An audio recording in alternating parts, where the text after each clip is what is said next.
Are you worried your family history research might be lost to future generations?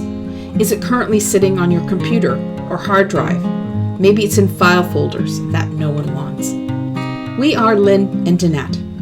We're cousins. We're family historians. We're a writer and an artist. And we've joined forces to create Heirloom, pre-made templates that take all the work out of building your family history book. We help fulfill your family history book dreams.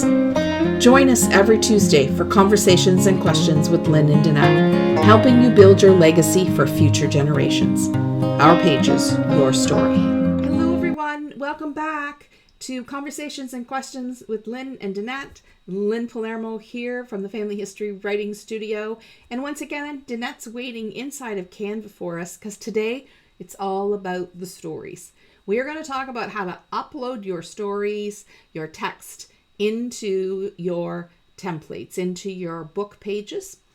And Danette is waiting for us over in Canva to show us exactly how to do that. So without any further ado, we're going to head on over to Canva and meet up with Danette to take a look at bringing your stories into your family history book. Good morning or afternoon or evening, depending upon where in the world you are. Here in Virginia, it's 2:00 in the afternoon. Anyway, today we're going to find out how to deal with your text, your story, within the Heirloom templates using Canva. We'll check out the sizing and choosing a font and a color, but most importantly, how to import it from wherever you've written your story onto the template. So we'll start right here. Now this is a good place to start because it's just a snippet. It's just a small little story, or maybe it's your foreword or your bibliography or your dedication. It's just for a small amount of text. I will go to where I personally keep my story, which is in Word. You could have written it somewhere else, I don't know.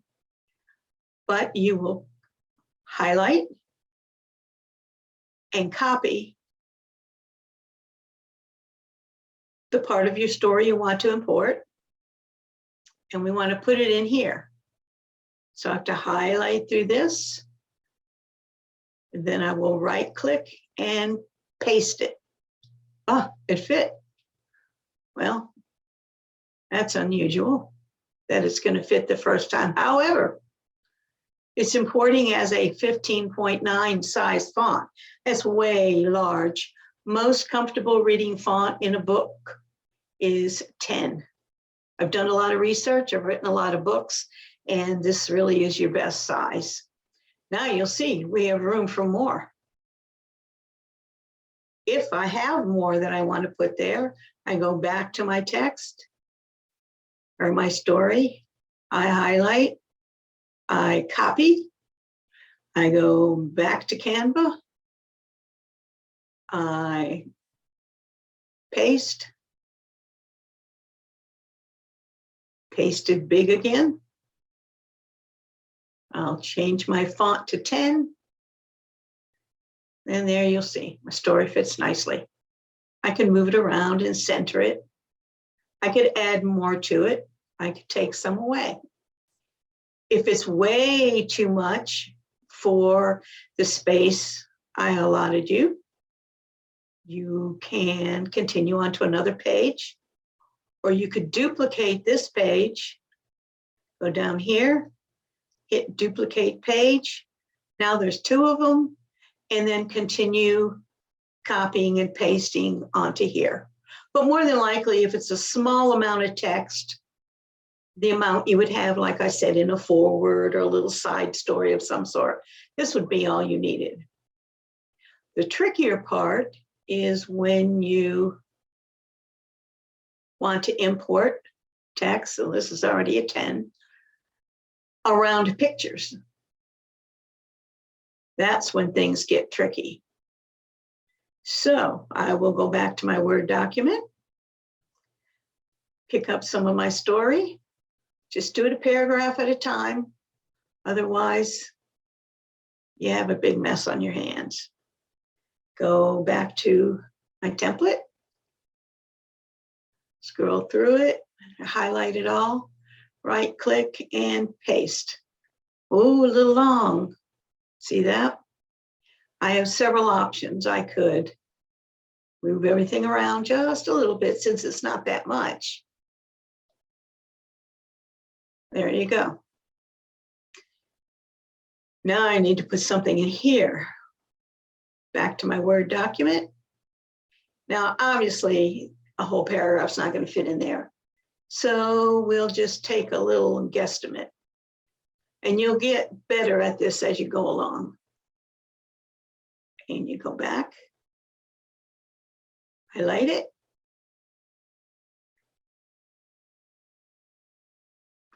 put your story in there, paste, little long. So I could move everything up and cram it, but I'd rather not do that. I'm just going to trim a little off. Let me start that over again. It's a little tricky, but you'll, like I said, you'll get used to it.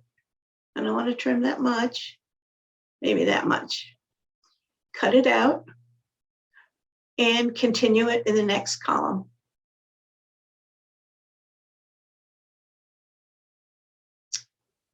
Of course, it's not cooperating with me today. And paste. See?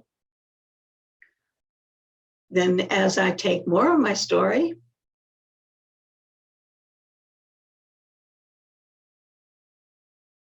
copy. I want to make sure now that I'm back in this little text box. And paste. And I keep doing that until I fill it up, even with this one. Back to my Word document. Get another paragraph. Copy. Paste in the box. That's not bad. The tricky part's going to be right here. In order to make it fit around the picture,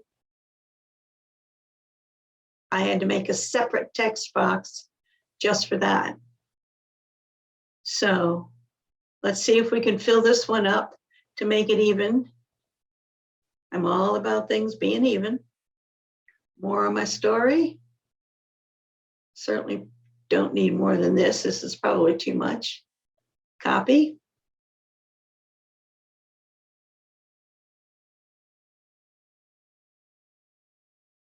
And paste. Nope, a little bit, little long, not too bad. Whoops. And cut. Up here. Put it into place.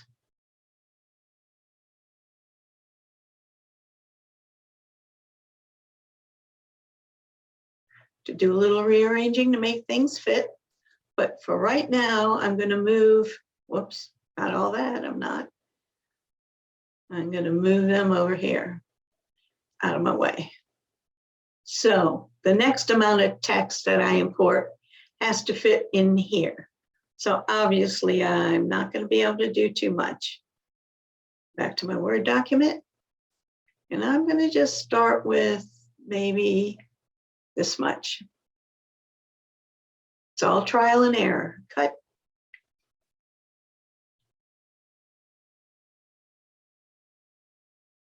Highlight, click, paste. Whoa, that's kind of a lot, isn't it? I overestimated. I'm going to chop some off. Cut. And before I go doing anything else, I'm going to paste it where it goes so I don't forget. Paste. Now,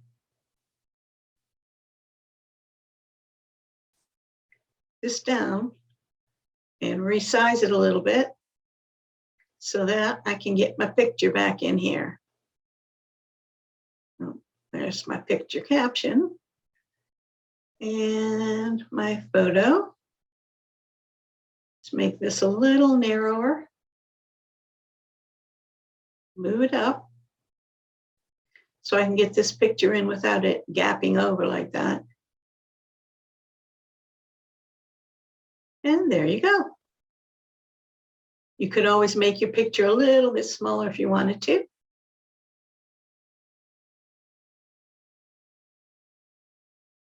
And rearrange my caption a little bit. And there you go.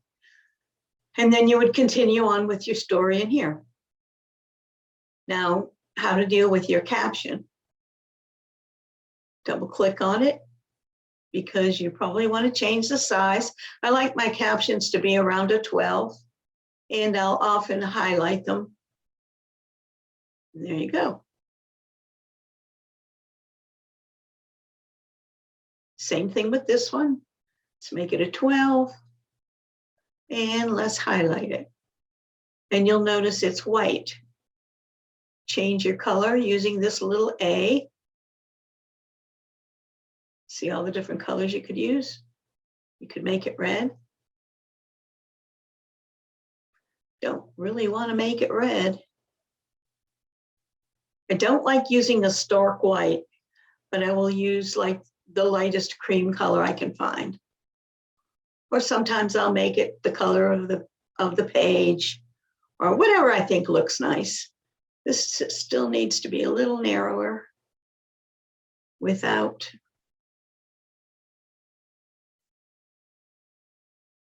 cramming.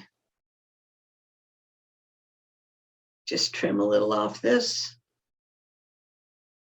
bottom here. We don't need it. Remember, I'm still dealing with dummy text right there. And then I would continue on to the next page. And all the things I just told you apply no matter what your page looks like. This page, if you needed more text, since this is simply an emblem, you could get rid of it, or you could put it behind your text. Oh, it already is behind the text. And maybe lighten it. That way I could keep writing my story right over top of it, giving me more space. And that's all there is to text, is trial and error. A lot of patience.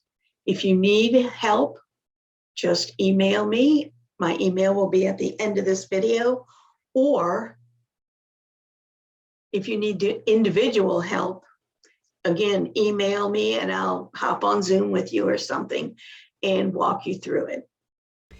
Thank you for that, Danette. Wonderful. Again, lots of great tips and tools. I hope everybody got lots of information out of that. If you have any questions about what Danette covered in today's episode, please be sure to leave us a comment below. We're happy to answer all questions. Or if there's something you want us to cover in upcoming episodes, drop us a line. We're happy to hear from you. Otherwise, please like and subscribe to this YouTube channel. Give us your love. And we will be back next week for another episode. And next week, we're going to be talking about your pages overall. Page structure, the cohesiveness of them, balance, all that lovely stuff that makes a page really look great. So more of that next week. We'll see you then.